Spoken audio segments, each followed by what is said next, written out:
Voilà. Donc, vous avez choisi l'atelier consacré à l'économie circulaire et au réemploi. Donc, c'est une thématique qui tombe à pic puisque nous sommes en pleine semaine européenne de réduction des déchets. Les structures de l'ESS, vous le savez, jouent un rôle crucial dans le réemploi en France puisqu'elles proposent des initiatives innovantes comme les recycleries, les ressourceries, les Hypercafés. Et puis, beaucoup d'ateliers, chantiers d'insertion proposent aussi des solutions en matière de transition écologique. En région Grand Est, une étude sur le réemploi est en cours pour favoriser le développement de la filière du réemploi. Donc, la CRES est également dans le groupe de travail euh, porté par la région Grand Est. Alors, on va tout d'abord parler du réemploi du verre avec Lisa Chanet, qui est directrice de l'association L'Incassable, basée à Marseille, dans les Bouches-du-Rhône. L'Incassable, c'est une filière du réemploi de bouteilles en verre en région sud. Alors, on a choisi ce projet, il nous a plutôt paru pertinent en Grand Est, puisqu'on a en fait des initiatives parsemées sur le territoire, mais nous n'avons pas véritablement de filière du réemploi du verre. Or, le verre, c'est quand même un enjeu pour nos territoires, puisqu'il représente à lui seul la moitié du tonnage des emballages ménagers mis sur le marché français chaque année. Ça représente 2,5 millions de tonnes. Alors, il y a comme initiative recensée l'association Usage, qui dispose d'un centre de lavage à Strasbourg et qui également accompagne les collectivités, les entreprises qui souhaitent mettre en place des solutions sur le réemploi du verre. Et puis, on a également donc une structure des Hauts-de-France, Eau la Consigne, qui travaille aujourd'hui avec les Biocoop du Grand Est. Donc, son réseau s'est élargi en rejoignant 11 magasins Biocoop. Voilà. Donc, je vais laisser la parole à Lisa Chanet, qui est directrice de l'association L'Incassable, qui va nous révéler tous les secrets de sa structure. Bonjour à toutes et tous. Lisa Tichanet, je dirige l'Incassable, qui est donc la filière de réemploi des bouteilles en verre en région PACA. On a créé cette filière en 2020. Alors peut-être qu'on peut passer directement à la diapo suivante d'ailleurs, pour répondre à une frustration, qui est celle de jeter dans la benne une bouteille qui a servi qu'une seule fois, qui est en parfait état, qui va parcourir des centaines de kilomètres pour être broyée, puis fondue dans des fours qui sont chauffés à 1500 degrés, qui tournent 24 heures sur 24, pour à la fin refabriquer une bouteille qui est potentiellement exactement la même que celle qu'on avait jetée au début dans la benne, alors qu'il aurait suffi de la laver pour pouvoir la réutiliser jusqu'à 50 fois. C'est ça qu'on appelle le réemploi. On parle aussi de consigne de bouteilles en verre. Et en fait, quand on réemploie une bouteille, au lieu de l'envoyer au recyclage, on utilise 2 fois moins d'eau, on utilise 4 fois moins d'énergie et on émet jusqu'à 5 fois moins de CO2. Alors pour faire du réemploi, on doit opérer une boucle, c'est ce que vous voyez à droite de la diapo. Cette boucle, elle part du producteur qui va mettre sur le marché une boisson dans une bouteille réemployable. Alors, malheureusement, toutes les bouteilles ne sont pas réemployables aujourd'hui parce qu'il faut d'une part que cette bouteille elle soit suffisamment solide pour pouvoir faire un grand nombre de boucles et il faut aussi et surtout que son étiquette elle puisse facilement se décoller au lavage. Et ça demande de suivre un cahier des charges très strict. Donc nous, on accompagne en fait les producteurs dans tout ce processus technique de choix de la bonne bouteille, de l'étiquette, de la colle, de l'encre, etc., pour que la bouteille puisse se laver. Et puis ensuite, il nous faut un magasin qui vende ces bouteilles, mais qui accepte aussi de récupérer les bouteilles vides. Donc, on appelle ces magasins nos points de collecte. Et on va accompagner les magasins dans la mise en place du dispositif, et notamment dans la mise en place de la consigne monétaire qui va inciter le consommateur à ramener sa bouteille. Et enfin, ensuite, on opère la partie logistique de la boucle, c'est-à-dire qu'il faut qu'on aille collecter toutes ces bouteilles dans nos 115 points de collecte. Il faut qu'on les massifie, qu'on les trie, qu'on les envoie au lavage.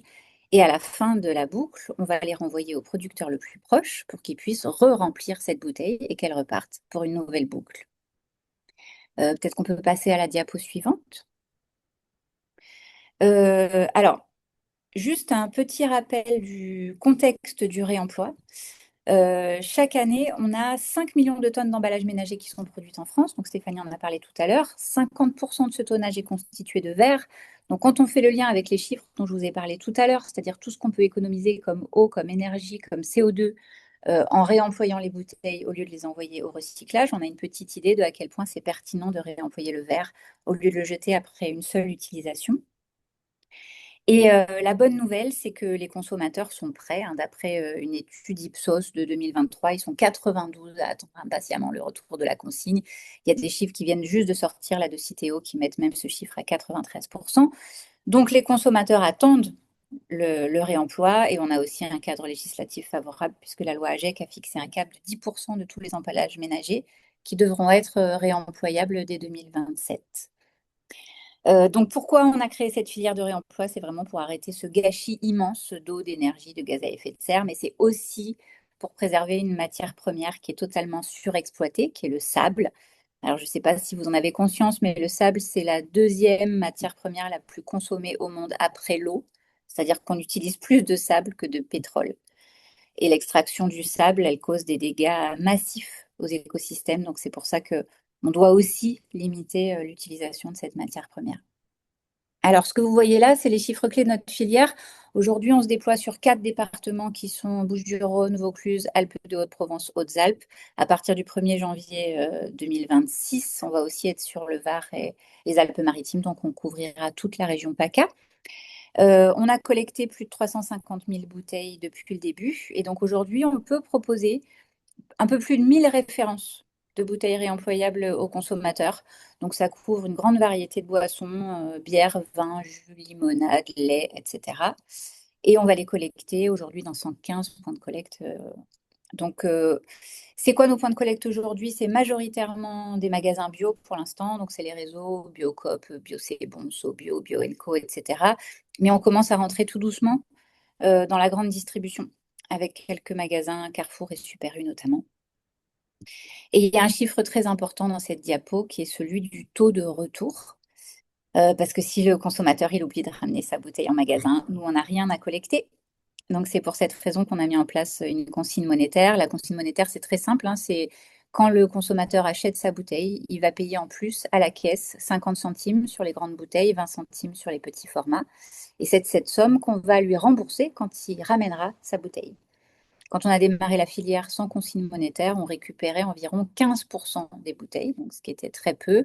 Depuis la mise en place de la consigne monétaire, on est passé à 50%, ce qui est évidemment beaucoup mieux, mais qui montre qu'on a encore une grosse marge de progression.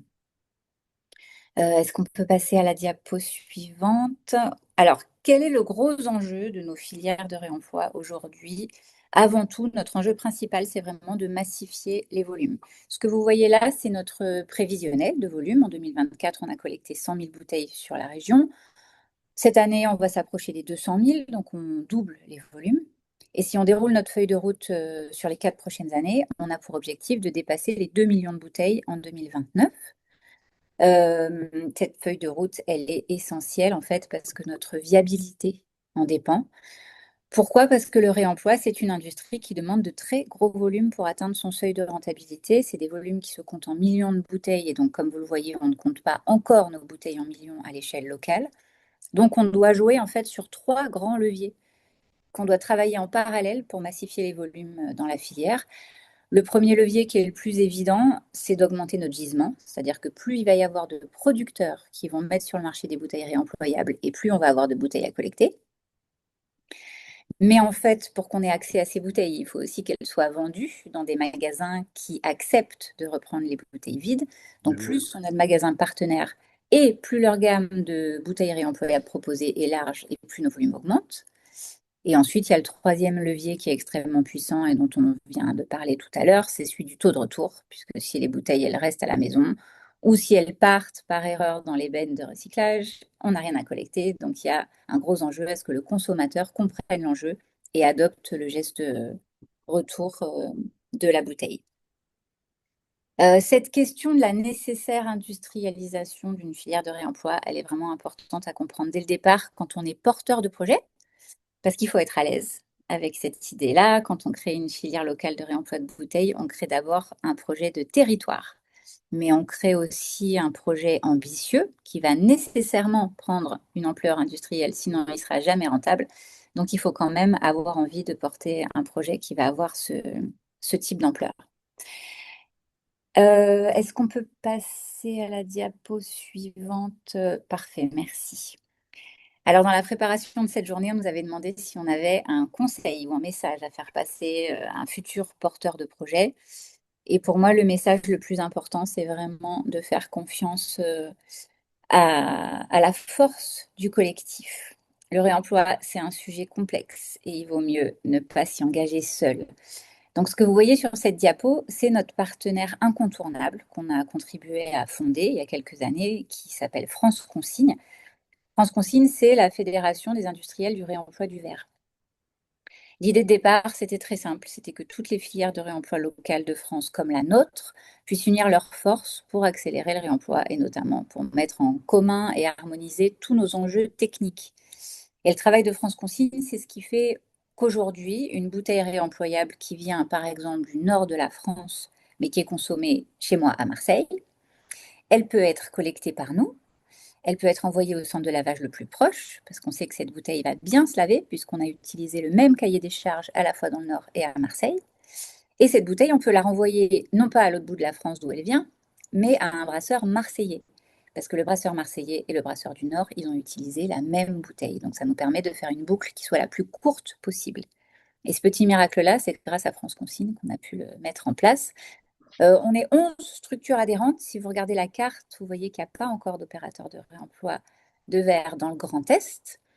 Par contre, l'opérateur de la région lilloise, qui s'appelle Ola Consigne, intervient dans votre région pour collecter les magasins Biocoop. Donc le réemploi du verre n'est pas complètement absent du territoire, même s'il mériterait d'être déployé avec plus d'ampleur. Et on accueille des nouveaux membres chaque année au sein de France Consigne. Donc si jamais vous voulez vous lancer dans une filière de réemploi du verre, il ne faut pas hésiter à contacter la coordinatrice de France Consigne parce que notre fédération, elle peut proposer des dispositifs d'accompagnement pour les projets dits juniors, c'est-à-dire les projets qui seraient vraiment en lancement. Et puis globalement, il faut s'appuyer sur tous les dispositifs d'accompagnement. Nous, on a été accompagnés par France Active en région PACA, puisque France Active porte le dispositif local d'accompagnement. Donc, on a été accompagnés sur vraiment la construction de notre modèle économique et notamment tout ce prévisionnel que vous avez vu là jusqu'en 2029, c'est-à-dire comment est-ce qu'on passe d'une filière qui est en amorçage à une filière qui a une échelle industrielle. Et ça, c'est un gros travail qu'on a pu faire avec cet accompagnement-là. Et puis, on a plein d'appuis locaux et notamment, on a été soutenu financièrement aussi par la Fondation Massif qui était là tout à l'heure, que je remercie. Donc, il ne faut vraiment pas hésiter à aller s'appuyer sur tous les dispositifs de soutien à l'ESS et heureusement, il y en a pas mal dans toutes les régions. Et par ailleurs, si vous êtes intéressé par d'autres types de réemploi que le verre, sachez qu'il existe une fédération plus large dont nous sommes également membres, qui est le réseau VRAC et Réemploi, qui peut vous mettre en contact avec des porteurs de projets qui seront peut-être plus proches des thématiques qui vous intéressent particulièrement. Donc voilà, là vous avez mon contact si besoin. Là, vous avez la longue liste de nos partenaires institutionnels, ce qui vous montre à quel point il faut beaucoup de partenaires pour monter une filière de réemploi. Donc ça, encore une fois, c'est un projet collectif. Voilà, je vais m'arrêter là, comme ça on aura temps pour les questions. Merci beaucoup. Merci Lisa. Donc, vous l'avez compris, hein, c'est une opportunité aussi pour le Grand Est, hein. Et comme l'a dit Lisa, il y a aussi des possibilités d'accompagnement. En effet, la Fondation Massif avec la VIS porte un programme qui s'appelle PINS et qui permet l'essaimage de projets. Voilà, ça peut être des pistes de réflexion pour vous. Alors, vous pourrez vous poser vos questions à l'issue des présentations de projets. N'hésitez pas à réfléchir d'ores et déjà, à les écrire dans le chat si vous préférez, et on les posera après la présentation de l'UNMIA. Donc, on va s'intéresser désormais au textile. Le textile, c'est un enjeu immense. Vous savez, aujourd'hui, les réseaux de l'ESS sont saturés par les dons au point de fermer les points de collecte, hein. Ils n'arrivent plus à absorber le flux. Il existe tout de même un éco-organisme qui s'appelle Refashion, qui est en charge de la gestion et de la prévention des déchets textiles et qui reprend les stocks non vendus. mais ça prend du temps. Voilà. Donc on s'est intéressé à d'autres initiatives, peut-être différentes, et à un colibri qui propose des solutions locales dans ce désordre global. Il s'agit de l'association Talents Croisés qui se trouve en Centre-Val de Loire, à Blois, qui a ouvert un bar à couture avec derrière ce concept une visée de sensibilisation au réemploi textile. Donc Ludmilla, je te laisse la parole et je partage ta présentation. Bonjour à tous. Donc, Ludmilla Malfray, je suis présidente de l'association Talents Croisés Bar à Couture. Cette association Talents Croisés existe depuis 2020, 2010, 2018. On était à la base un Talents Croisés atelier de créateurs et on était ouvert aux professionnels de la mode qui souhaitaient partager leur initiative, avoir un espace collectif de partage. Euh, Au fil du temps, ces créateurs se sont fait de moins en moins nombreux et on a eu de plus en plus de demandes de particuliers qui souhaitaient apprendre à coudre et faire par eux-mêmes, ce qui nous a amené à ouvrir notre bar à couture. Donc, bar à couture dans le sens où c'est un espace dédié à la couture avec des machines familiales et professionnelles à disposition, de la mercerie, du tissu de récupération la possibilité de boire un thé ou un café et de partager un moment aussi avec d'autres, voilà, autour de la couture. Donc on accueille sur notre lieu 3 personnes maximum par créneau d'une heure, de 2 heures en général. On a une salariée à temps partiel qui accompagne ces personnes. Elles peuvent être, donc on accueille des enfants, des adultes, elles peuvent être complètement novice ou au contraire savoir déjà coudre, peu importe, les gens viennent apprendre, viennent se professionnaliser, enfin, monter en compétences, apprendre de nouvelles techniques. Voilà, pour ça, sur notre lieu. On propose un programme d'atelier collectif avec les envies des adhérents, mais aussi des inspirations, des idées par rapport à des nouveautés, où on fait aussi parfois intervenir des créateurs qui viennent montrer une technique.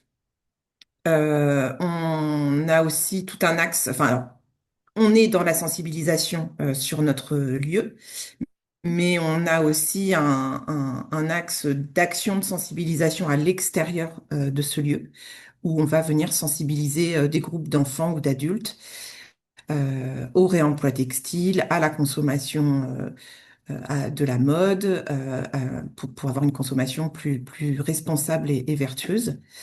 Et on intervient aussi beaucoup en structure, principalement des structures associatives auprès de publics spécifiques. Donc, ça peut être des personnes en situation de handicap, des jeunes issus de l'aide sociale à l'enfance, des jeunes de quartier un peu en errance.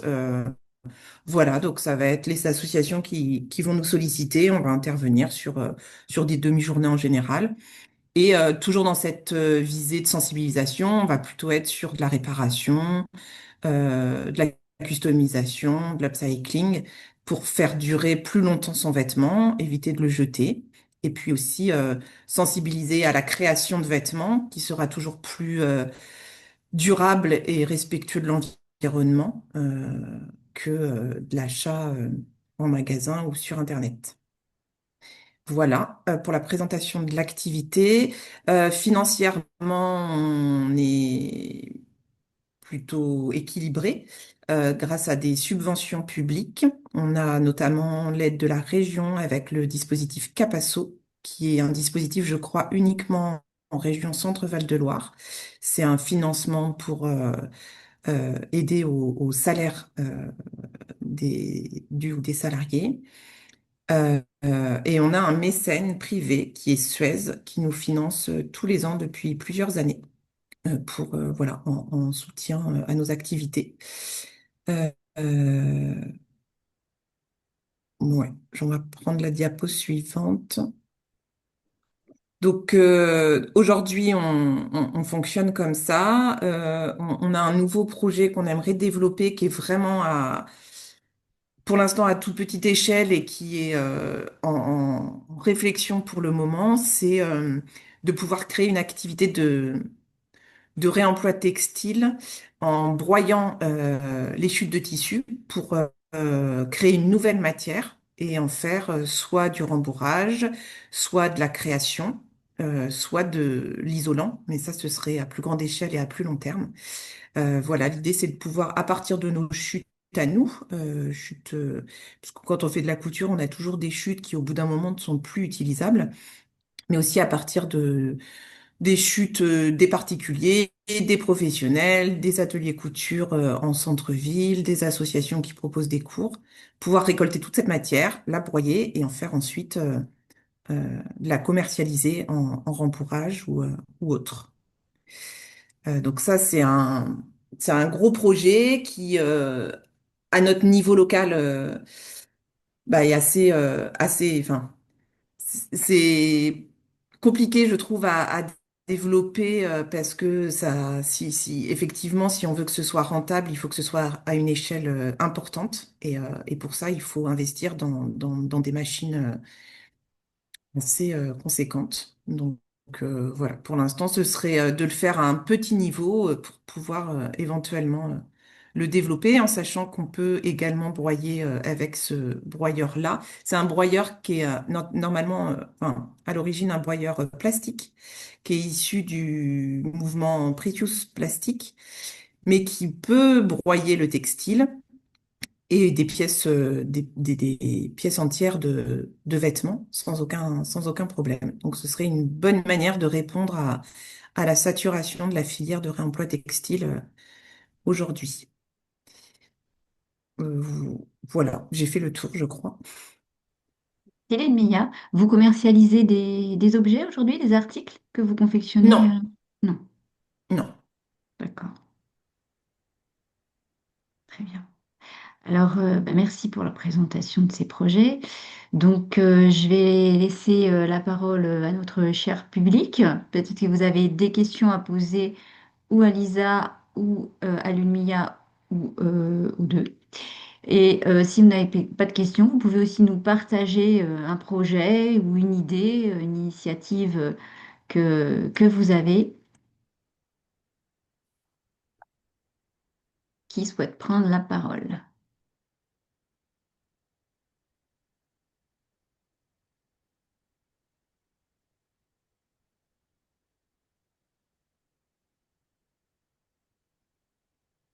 Oui, Francis a levé la main.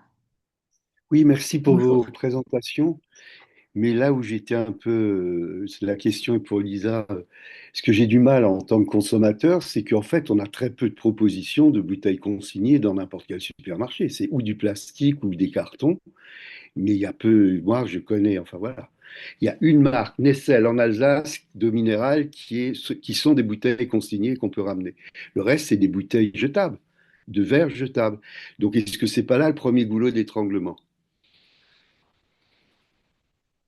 Oui, c'est tout l'enjeu dont je parlais tout à l'heure, hein. C'est le goulot d'étranglement qui est d'embarquer les producteurs, c'est-à-dire parce qu'il faut que les producteurs proposent leurs produits en bouteilles réemployables. Donc effectivement, ça c'est un premier goulot. Là-dessus, on a l'éco-organisme, enfin nos éco-organismes qui sont cités au Eleco, qui ont été missionnés par l'État pour activer le réemploi et qui donc vont proposer en fait des aides financières aux producteurs qui veulent passer au réemploi. Donc ça devrait aider à activer un peu plus ce côté-là. Mais après, vous disiez, on trouve très peu la consigne dans les supermarchés. Et ça, c'est le deuxième goulot d'étranglement, c'est qu'on a embarqué assez facilement, au moins au niveau local, toute la filière de ce qu'on appelle les grandes surfaces spécialisées bio. On a un peu plus de mal à motiver la grande distribution.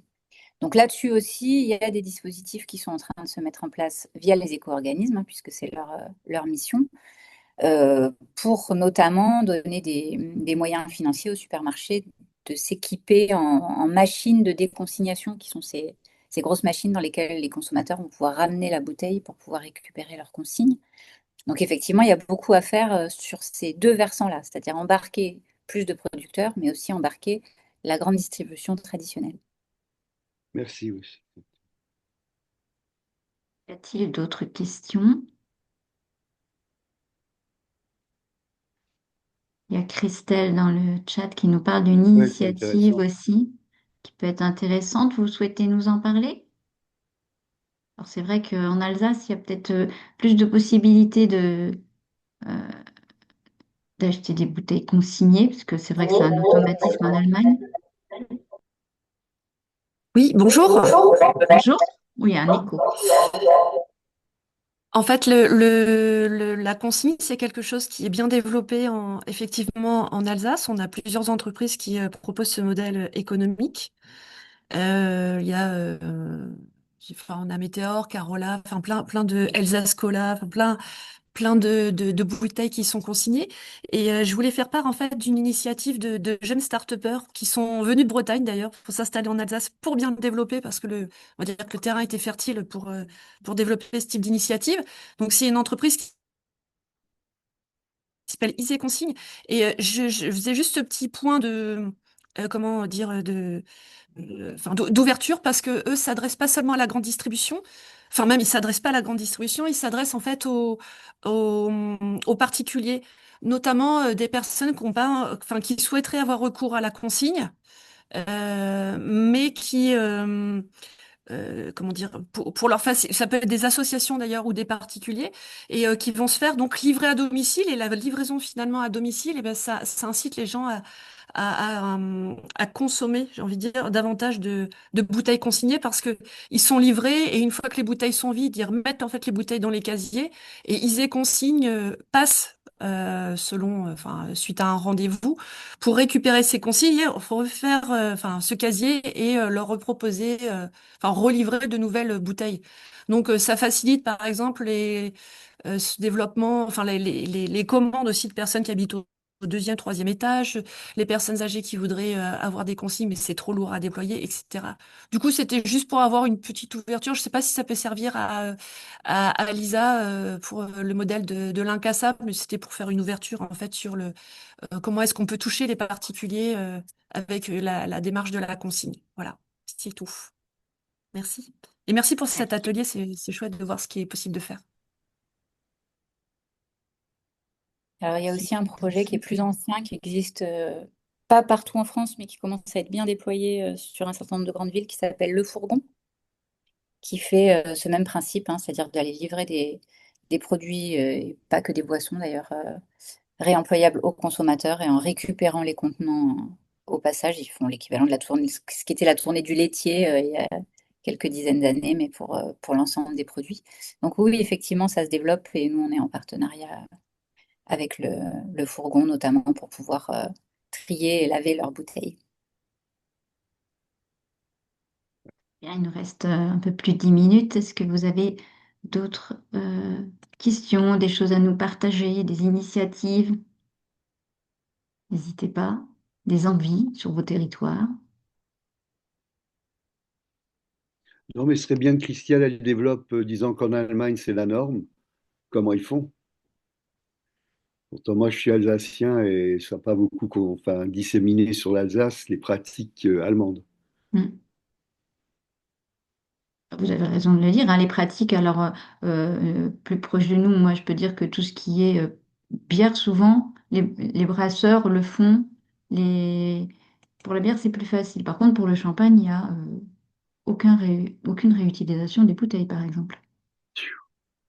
Comment vous faites alors, Christelle, pour la consigne?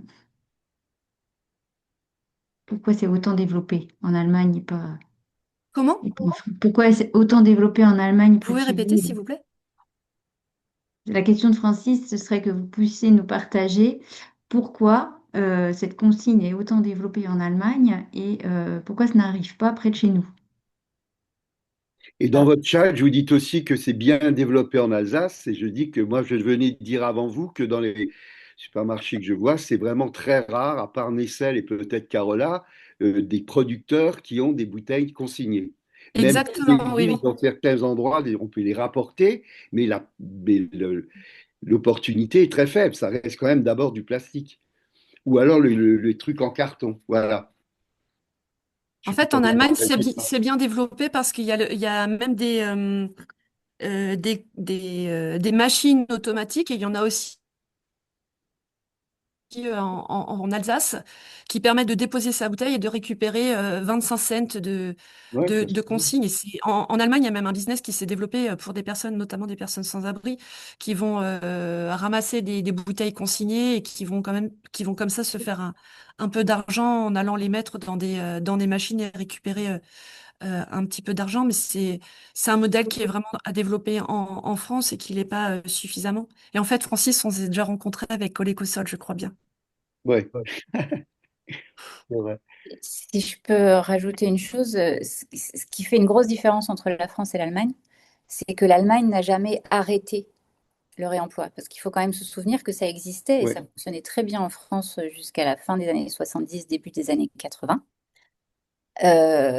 Et puis, ce qui s'est passé à ce moment-là, c'est qu'on a inventé la bouteille en plastique jetable et que donc ça coûtait beaucoup, beaucoup moins cher aux industriels de laisser le consommateur se débrouiller avec sa bouteille et donc de la jeter à la poubelle, ce qui du coup n'avait aucun coût pour le producteur, plutôt que de devoir gérer une boucle de réemploi et de récupérer, de laver les bouteilles. Donc en fait, le réemploi en France s'est complètement arrêté à ce moment-là, à tel point que même tout l'outil industriel a disparu. Il faut se souvenir qu'il y a encore même pas 10 ans, en France, il n'y avait plus une seule usine de lavage mutualisé de bouteilles. C'est-à-dire que Oh, là, aujourd'hui, lancer une filière de réemploi, ça a nécessité qu'on reconstruise, y compris l'outil industriel pour le faire.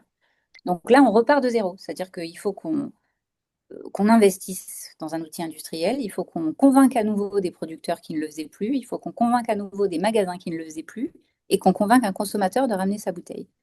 Et ça met beaucoup de temps. Alors que l'Allemagne, qui n'a jamais arrêté, du coup, a une grosse longueur d'avance, puisque tout ça n'a jamais disparu. Oui, merci Lisa. Je crois qu'on a aussi une question d'Élise. Oui, bonjour. Moi, j'appelais par rapport, enfin, j'appelais ma question, ma proposition. Voilà, je connais la benne, je sais pas si vous connaissez la benne Haïdé à Nancy. C'est du côté de Nancy, donc c'était par rapport à Talent Croisé qui essaye de revaloriser ces chutes textiles ou le textile. Et eux ont travaillé avec l'ADEME pour réutiliser ces chutes pour faire des panneaux rigides à usage d'ameublement, parce que c'est leur domaine, ils récupèrent du mobilier et puis ils font de l'upcycling, hein, ils en font des choses, des mobiliers encore plus jolis. Enfin, ils ont deux axes, hein, soit le remettre à disposition pour des personnes qui ont des faibles revenus, ou alors faire de l'upcycling pour le vendre plus cher, pour avoir un revenu. Et donc, eux ont travaillé avec l'ADEME et plusieurs partenaires régionaux pour développer cette filière de réutilisation des textiles. Voilà, c'était juste pour donner l'info. Si ça peut, si ça peut être source Oui, d'idées pour Talent Croisé. oui, merci. Et est-ce que vous pourriez me redonner le nom de la structure parce que j'ai pas bien entendu au départ? C'est la Ben AID. Je vais l'écrire dans La le bonne chat. idée. Oui, merci beaucoup. Oui, c'est une bonne, c'est des choses auxquelles on réfléchit effectivement parce que une fois qu'on a cette nouvelle matière, on peut, en la mélangeant à un liant spécifique, créer un autre, notamment des panneaux de tissu, enfin de rigides et, et s'en servir pour de la création artistique, pour de nouveaux supports, de nouveaux objets. Oui, Alors là, je pense pas que ce soit un secret industriel puisque c'est dans leur rapport d'activité. Ils disent qu'ils n'utilisent pas de liant. d'accord. Donc c'est peut-être encore plus écolo. Ben ouais. Mais alors, juste avec les chutes de tissu, ils doivent avoir Ah, une je ne sais pas, pêche. j'en sais pas plus. Faudrait prendre Ben, je vais contact me avec renseigner. Ouais, merci Antoine. beaucoup pour ce contact. Je vous en prie.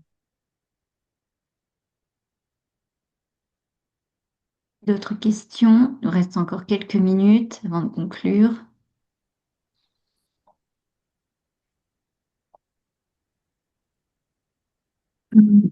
C'était pas une question, mais on a eu une petite discussion, nous, entre nous, là. On fait partie d'une école. Et on disait sur les bouteilles, en fait, ce qui se passe aussi, parce que ma collègue, elle fait du jus de pomme pour elle, avec ses pommes. Et elle disait,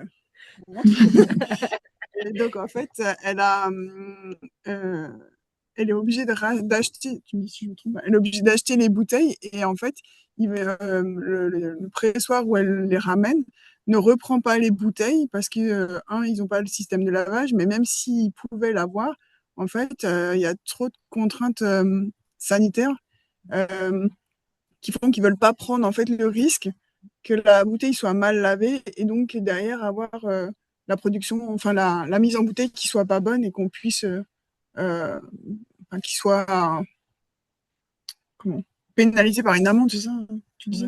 Pénalisé par une amende. Donc, je pense qu'il y a aussi pas mal de contraintes ou en tout cas sanitaire. de personnes qui veulent se décharger du risque que ça implique de relaver, enfin ouais, de réutiliser les bouteilles. Et moi, je m'en aperçois avec d'autres choses où ce sont des petits producteurs qui produisent des confitures locales, etc.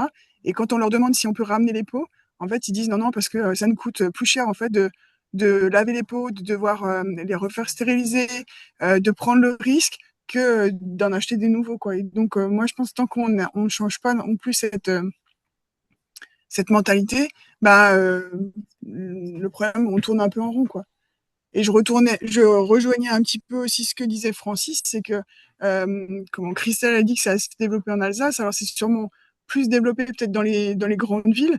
Moi, j'habite en campagne. En campagne, quand vous allez au Super U ou je sais pas où, il y a très peu de bouteilles euh, en verre. Et la dernière fois, j'ai acheté exprès du jus de pomme en bouteille en verre en me disant, bah, comme ça, elle est consignée, je pourrais la ramener et tout. Non. Et on n'a pas voulu me la reprendre en me disant qu'en fait, c'était pas des bouteilles consignées. Elles sont en verre, mais elles sont pas consignées. Et donc, qu'ils ne pouvaient pas me les reprendre. Donc, je pense que ça dépend vraiment des secteurs en Alsace en fonction du fonctionnement de chacun, quoi. Oui, Voilà, C'est ce que je voulais faire. merci. si je peux même ajouter, c'est que en plus, souvent, c'est des producteurs eux-mêmes écolos hein, qui font du jus de pomme et qui ont soit des bouteilles qui ne sont pas consignées, etc., pour toutes les raisons que vous soulevez, ou les pots de confiture. Et vous disent, ah non, pour des questions d'hygiène, on ne peut pas, et puis voilà, quoi. Hmm. Alors, c'est vrai que Lisa, on peut pas utiliser son lavabo pour ça, c'est pas possible, hein. Non, mais en fait, il y a des solutions quand même pour tout ça. C'est-à-dire que c'est effectivement compliqué pour un petit producteur de laver soi-même ses bouteilles. Parce qu'en fait, un outil de lavage performant, c'est un outil qui va coûter très cher parce qu'il va permettre de laver des millions de bouteilles. Donc, il ne C'est peut ça. pas se faire à l'échelle d'un producteur. Mais c'est pour ça que le principe, c'est justement d'avoir des outils de lavage mutualisés Ah, voilà. qui peuvent être utilisés par tous les producteurs. Donc, en fait, cet embouteilleur-là, que je ne connais pas, hein, en fait, il a des solutions accessibles. C'est juste qu'il faut qu'il oublie le fait qu'il va laver tout seul ses bouteilles. Ça, effectivement, ça marche pas. Il aura des problèmes sanitaires, hein, parce que il faut effectivement, c'est de l'agroalimentaire, hein. L'agroalimentaire a des normes en France qui font que, il faut qu'on puisse garantir que la bouteille sera totalement non nocive une fois lavée. Donc effectivement, il va falloir utiliser des machines qui ont des normes très élevées et qui ne pourra pas s'acheter. Puis de toute manière, laver en petite quantité, c'est pas très efficace non plus, même écologiquement, hein. Ça va utiliser trop d'eau. Alors que quand on utilise une grosse machine industrielle, il faut 30 centilitres d'eau pour laver une bouteille. Donc on va réduire l'utilisation d'eau de façon très importante. Donc en fait, il faut juste s'adresser à un laveur industriel pour faire laver ses Est-ce qu'il y en a bouteilles. suffisamment sur les territoires? Il y Parce en que a peut-être la vraie largement sur les question, c'est de faire territoires. connaître l'existence de ces ateliers de lavage. Voilà. Hmm. Moi, j'ai même pas Aujourd'hui, connaissance.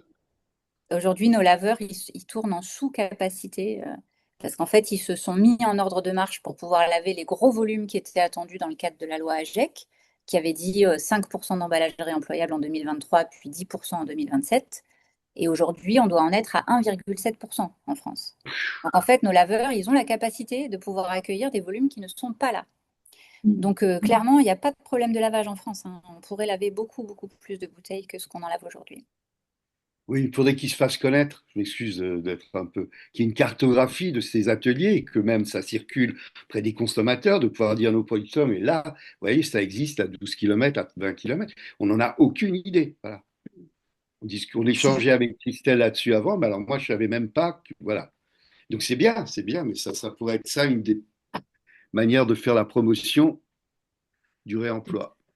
C'est-à-dire que du coup, on ouvre là un gros chantier. Ça va nous permettre aussi d'échanger, nous, avec la région Grand Est et de voir en effet si on ne peut pas identifier tous ces centres de lavage déjà industriels et voir comment on peut créer des passerelles entre les petits producteurs, les restaurateurs, etc., et ces centres de lavage. En tout cas, c'est Ouais. un véritable Une chantier, mais bonne vous voyez, nouvelle. c'est des opportunités hein, qu'on présente aujourd'hui et c'est aussi un enjeu pour le territoire. Bah, merci Lisa, merci J'aurais aussi une toute petite Lumia. question à Oui, Ludmilla, là. allez-y. Je suis très bavard, excusez-moi. Oui, c'était juste de savoir, dans le bar à couture, c'est pas dans un esprit d'insertion. Les gens qui viennent apprendre à couture, ils le font à titre bénévole. Alors, non, il n'y a pas de notion d'insertion. J'ai pas compris la fin de votre question. Euh, Ils le sont euh, à titre bénévole. C'est des gens qui veulent se former et vous leur permettez de le faire. ouais, c'est ça. Les Apprendre. particuliers viennent, ils deviennent adhérents à l'association. Ouais, Ils prennent leur adhésion et ensuite ils viennent passer autant de temps qu'ils veulent. C'est 5 euros l'heure de couture. voilà, c'est ça. Ouais, 5 € l'heure et ils viennent autant qu'ils veulent. c'est ça. Merci. Il y avait Lorraine qui avait encore une question, s'il y en a encore 3 secondes. Oui, Par une rapport, dernière par rapport question au lavage pour du être... verre, euh, est-ce que vous avez fait des études de marché ou autres quand vous essayez de convaincre les producteurs de passer à cette consigne de, pour que le coût ce que ça va leur coûter d'avoir un service de nettoyage par rapport à ce que ça leur coûterait d'acheter de la matière neuve? Ils s'y retrouvent ou ils sont obligés d'augmenter le prix de leurs produits in fine pour l'amortir? Alors, c'est une question complexe qui va être difficile à traiter en 1 minute 40, mais parce qu'en fait, ça dépend vraiment de la bouteille. Il y a des bouteilles qui peuvent s'acheter très peu cher en jetable. Et donc, du coup, la filière de réemploi va avoir du mal à se mettre au niveau parce que ça ne serait pas rentable du tout. Il y a d'autres bouteilles qui coûtent plus cher et pour lesquelles on est tout à fait rentable. Donc, ça va dépendre. Mais c'est aussi pour ça que la filière de réemploi, aujourd'hui, elle est toujours subventionnée. Parce qu'en gros, on a besoin de garder des prix attractifs pour être compétitif avec l'usage unique. Parce que sinon, c'est un trop gros frein pour que les producteurs se lancent dans le réemploi. Et juste pour finir, là, vous parliez de la consigne en Allemagne. Elle n'est jamais partie en Allemagne parce que moi, j'y ai vécu un petit moment et c'était encore le cas. Et même les bouteilles en plastique étaient consignées. C'est-à-dire que vous achetiez du Coca-Cola, par exemple, ou ce genre de marque, elles étaient dans des bouteilles consignées. Vous rameniez votre pack avec la consigne, même sur la bouteille en plastique. Donc c'est quelque Oui, mais chose qui fais est attention, jamais. par contre, ça, c'est de la consigne pour recyclage. Ce Hmm. qui est encore autre chose. Peut- C'est-à-dire que les bouteilles derrière, elles ne sont pas réemployées, hein, elles sont Ouais. envoyées au recyclage. Mais Ok. c'est juste pour améliorer les performances de tri. Mais au moins, ça pousse enfin, en tout cas, là où j'étais, ça poussait les gens à les ramener parce que derrière, il y a l'enjeu financier qui fait que vous ramenez quand même votre bouteille quand elle vous a coûté un demi-centime et que vous en achetez par 12, quoi. Donc, voilà. Très Oui, bien. c'est quand Eh même le ben, principe de la consigne. on va terminer là-dessus si vous le voulez bien, parce qu'on va tous se retrouver en plénière. Donc, bah, vous l'avez compris, on ne jette pas, hein, on réemploie. Et ça tombe bien parce qu'on va arriver aux périodes de fête. Donc, surtout, passez le message, achetez responsable, soyez créatifs, faites de la couture. Voilà. Donc, en tout cas, ça me permet de vous souhaiter de bonnes fêtes. Merci d'avoir été présent à cet atelier. Et on se retrouve pour la conclusion en plénière. Nous allons être bientôt coupés. À tout de suite.